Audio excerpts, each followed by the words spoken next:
Hello दोस्तों, late night horror stories में आप सभी का स्वागत है। आज मैं आपके लिए एक और खौफनाक कहानी लेकर आया हूं जो आपके होश उड़ा देगी। तो जल्दी से हेडफोन्स लगा लीजिए, अपनी आंखें बंद कर लीजिए और तैयार हो जाइए, क्योंकि अब शुरू होता है लेट नाइट हॉरर स्टोरीज का ये नया और डरावना एपिसोड। जिस इंसान ने मुझे ये खौफनाक कहानी सुनाई वो मेरे उन दूर के रिश्तेदारों में से एक हैं जिनसे कभी कभी ही मुलाकात होती है। शायद वो मेरे तीसरे कजिन या फिर कुछ ऐसा ही, लेकिन सही सही रिश्ता क्या है ये मुझे भी नहीं पता। उनका नाम ग्रेग था और वो एक जबरदस्त इंसान है। ग्रेग एक ग्रीन बैरेट हैं जिनके नाम सिल्वर स्टार है, जो उन्होंने अफगान स्नाइपर सेल के लीडर को पकड़ने पर पाया था बिना किसी नुकसान के। 6 फुट 3 इंच लंबे और 200 पाउंड के ग्रेग बाहर से तो बहुत ताकतवर लगते हैं, लेकिन दिल से वो एक बहुत ही मासूम और अच्छे इंसान हैं। मैं खुद भी जंगलों में काफी समय बिता चुका हूं और जिंदगी का ज्यादातर हिस्सा कोलोराडो में ही रहा हूं। एक बार थैंक्सगिविंग पर मेरी ग्रेग से लंबी बातचीत हुई, जहां हम दोनों जंगल में हुए अपने अपने अनुभव शेयर कर रहे थे। हम दोनों सोफे पर बैठे थे, अजीब से छुट्टी वाले स्वेटर पहने हुए। तभी बात शिकार पर आ गई। ग्रेग ने बताया कि वो पहले शिकार के बहुत शौकीन थे, लेकिन एक ऐसी घटना घटी जिसने उन्हें हमेशा के लिए बंदूक और शिकार दोनों से दूर कर दिया। मुझे ये सुनकर हैरानी हुई, क्योंकि ये बात एक ऐसे आदमी के मुंह से सुन रहा था जिसने अफगानिस्तान में कई मिशन पूरे किए थे। मैंने उनसे पूरी कहानी सुनाने की जिद की। पहले तो वो झिझके, लेकिन फिर उन्होंने वो डरावनी घटना सुनाई जो उनके साथ जंगल में हुई थी। यह अक्टूबर के आखिर की बात है। उस समय इंडियन पीक्स वाइल्डरनेस में एल्क का शिकार चल रहा था। ग्रेग ने प्लान बनाया कि वो अकेले ही कुछ दिनों के लिए जंगल में जाएंगे। उन्होंने अपना ट्रक ट्रेल हेड के पास पार्क किया, जो उनके कैंप से करीब 8 मील दूर था। अगली सुबह ग्रेग अपनी डियर ब्लाइंड पर 20 फीट ऊपर पेड़ पर बैठे थे। हाथ में कॉफी का कप और राइफल तैयार थी। सूरज निकले हुए 1 घंटा हो चुका था। 50 गज दूर पेड़ की लाइन खत्म हो रही थी और वहां एक बड़ी घास का मैदान था जहां अक्सर एल्क चरने आते थे। कुछ घंटों बाद ग्रेग की किस्मत चमकी। उन्होंने देखा कि एक बड़ा झुंड मैदान में घास चर रहा था, लेकिन उनमें से एक एल्क बाकी सभी से अलग था। वो था एक मोनार्क। इसका मतलब यह था कि उसके सींग में 8-8 पॉइंट थे, जो बहुत खतरनाक होता है। ग्रेग ने धीरे से राइफल का सेफ्टी लॉक हटाया और उसे निशाना बनाया। जब आप इतने बड़े जानवर को निशाना बनाते हैं तो गोली को खोपड़ी और रीढ़ की हड्डी के जोड़ पर मारना होता है, ताकि जानवर को दर्द ना हो और तुरंत मौत हो जाए। ग्रेग पूरी तरह फोकस में थे। उन्होंने ट्रिगर दबाया और गोली निकलते ही वो खूबसूरत एल्क जमीन पर ढेर हो गया। बाकी सब एल्क डरकर जंगल में भाग गए। ग्रेग बहुत खुश थे। वो नीचे उतरकर एल्क तक जाने लगे।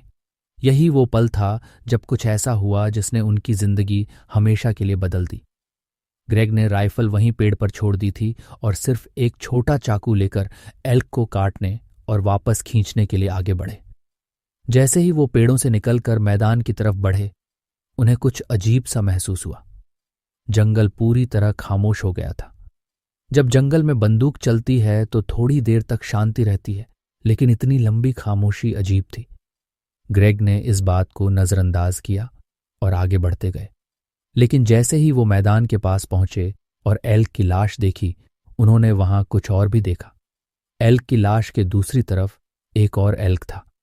वो उसके शरीर को हल्के से सहला रहा था, मानो उसे जगाने की कोशिश कर रहा हो। ये बहुत अजीब था। ग्रेग ने उसे डराने के लिए आवाज लगाई, लेकिन वो एल्क भागने के बजाय सिर उठाकर सीधे ग्रेग की तरफ देखने लगा। उसकी नजरें किसी जानवर जैसी नहीं थीं। उसकी नजरों में नफरत और गुस्सा था। ग्रेग को ऐसा लगा जैसे किसी इंसान ने उन्हें पकड़ लिया हो और वो शर्मिंदा महसूस करने लगे। अचानक जंगल में उनका मन घबराने लगा, लेकिन जो हुआ उसने ग्रेग को पूरी तरह हिला दिया। वो एल्क धीरे धीरे उठ खड़ा हुआ। अब वो एल्क नहीं लग रहा था। वो जो भी था वो अपने पेट के बल लेटा हुआ था और अपने हाथों से जमीन पर दबाव देकर खड़ा हुआ। उसकी टांगें और घुटने उल्टी दिशा में मुड़े हुए थे, बिल्कुल किसी जानवर के पिछले पैरों की तरह। उसकी ऊंचाई 10 फीट से ज्यादा थी और सिर पर वो सींग ऐसे लगे थे मानो किसी शैतानी जानवर ने पहन रखे हों। उसका शरीर इतना पतला और बीमार लग रहा था कि उसकी हर हड्डी दिखाई दे रही थी। उसका रंग गुलाबी और अजीब सा था, मानो उसकी स्किन इंसान और जानवर के बीच कहीं अटकी हो। उसकी काली खाली आंखें ग्रेग को घूर रही थीं। पूरी खामोशी में ग्रेग को ऐसा लगा जैसे समय ठहर गया हो। उन्हें लगा जैसे वो किसी ऐसे शक्तिशाली चीज के सामने खड़े हैं जो उन्हें सिर्फ एक झटके में मिटा सकती थी। ग्रेग का गला सूख गया, उनके पैर भारी हो गए। उन्होंने एक कदम पीछे लिया और फिर दौड़ पड़े। जंगल में भागना आसान नहीं था, लेकिन ग्रेग ने अपनी जिंदगी में कभी इतनी तेज दौड़ नहीं लगाई। वो पेड़ के नीचे से भागे जहां उनकी महंगी राइफल टंगी हुई थी, लेकिन उन्होंने उसे उठाने के लिए 1 सेकंड भी नहीं गंवाया। करीब 1 मील दौड़ने के बाद उन्होंने रुक कर सांस ली। पीछे देखा तो कोई नहीं था, लेकिन जंगल अब भी खामोश था, मानो वो जगह अब भी उसी अजीब चीज के कब्जे में हो। ग्रेग वहां एक रात और रुकना नहीं चाहते थे, लेकिन वो जानते थे कि रात में जंगल पार करना ज्यादा खतरनाक होगा। अगली सुबह सूरज निकलते ही ग्रेग ने अपना कैंप समेटा, राइफल और बाकी सामान उठाया और बिना पीछे देखे, कहते हैं कि वो रिलीजियस आदमी नहीं है, लेकिन उस दिन जंगल ने उन्हें एक साफ संदेश दे दिया था, यहां से चले जाओ। उन्हें नहीं पता कि वो चीज क्या थी, लेकिन वो जानते हैं कि उन्होंने जो देखा वो हकीकत थी। उस दिन के बाद से ग्रेग ने कभी जंगल में बंदूक नहीं चलाई और वो अब कभी ऐसा करने का इरादा भी नहीं रखते। जंगल में कुछ चीजें, उन्होंने कहा, बेहतर है कि उन्हें वैसे ही छोड़ दिया जाए। ग्रेग की ये कहानी सुनकर जब भी मैं गहरे जंगल में जाता हूं तो कभी कभी ऐसा महसूस होता है जैसे किसी की आंखें मुझे देख रही हों, मुझ पर निगरानी रख रही हों, और ऐसे हर पल में मुझे ग्रेग की बात याद आती है। बेहतर है कि कुछ चीजों को छेड़ा ना जाए। तो दोस्तों, कैसी लगी आपको ये कहानी?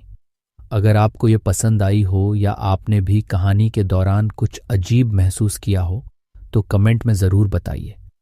वीडियो को लाइक और चैनल को सब्सक्राइब करना ना भूलें ताकि आप अगली डरावनी कहानियों से जुड़े रहें।